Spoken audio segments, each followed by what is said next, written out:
श्री कृष्ण भगवान ने कहा है कि आत्मा कभी मरती नहीं, ये बस एक शरीर से दूसरे शरीर में बदलती है।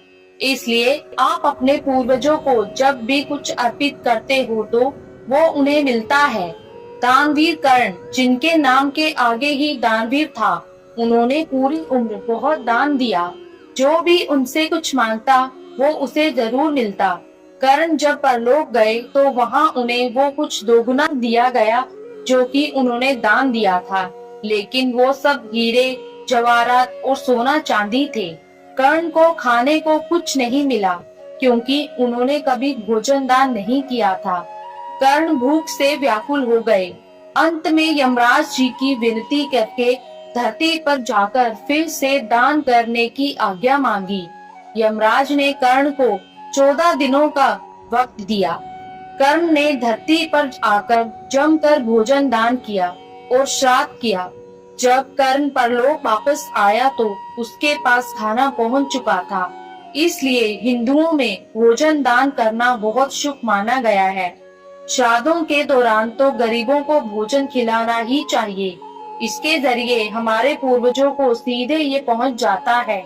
कहा जाता है कि इन दिनों यमराज की आज्ञा से आत्माएं जमीन पर आती हैं और अपने वंश की ओर से अर्पित किए गए भोजन का भोग करती हैं। अन्य पौराणिक कथा। एक बार दो भाई थे, जोगे और भोगे। जोगे अमीर था और भोगे गरीब। एक बार श्राद्ध का वक्त था तो अमीर भाई की पत्नी ने उसे श्राद्ध करने को कहा, लेकिन वो इसे व्यर्थ की बात मानकर टालता रहा। ऐसा करने पर अमीर भाई की पत्नी ने सोचा, अगर श्राद्ध नहीं किया तो लोग बातें बनाएंगे। इसके लिए ऐसा करती हूँ कि अपने मायके वालों को दावत पर बुलाकर अपनी शान दिखाऊंगी। वहीं अमीर भाई की पत्नी ने श्राद्ध पर मदद करने के लिए गरीब भोगे की पत्नी को बुला लिया।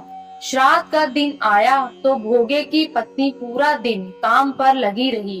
पूर्वजों के लिए खाना बनाया, लेकिन जैसे ही उनके पूर्वज खाने आए तो क्या देखा कि वहाँ पर तो अमीर भाई के ससुराल वाले खा रहे हैं। पितृ निराश हो गए तो वो गरीब भोगे के घर गए तो वहाँ क्या देखा कि पितरों के नाम पर अग्यारी दी हुई है। पितरों ने उसकी राख चाटी और भूखे ही चले गए।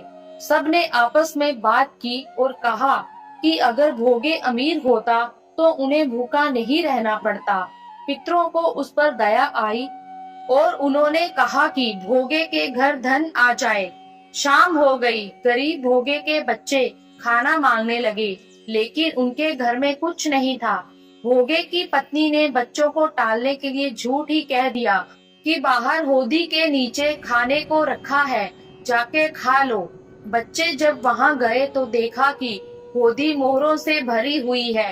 दौड़े दौड़े बच्चे माँ के पास पहुँचे और सारी बात बताई।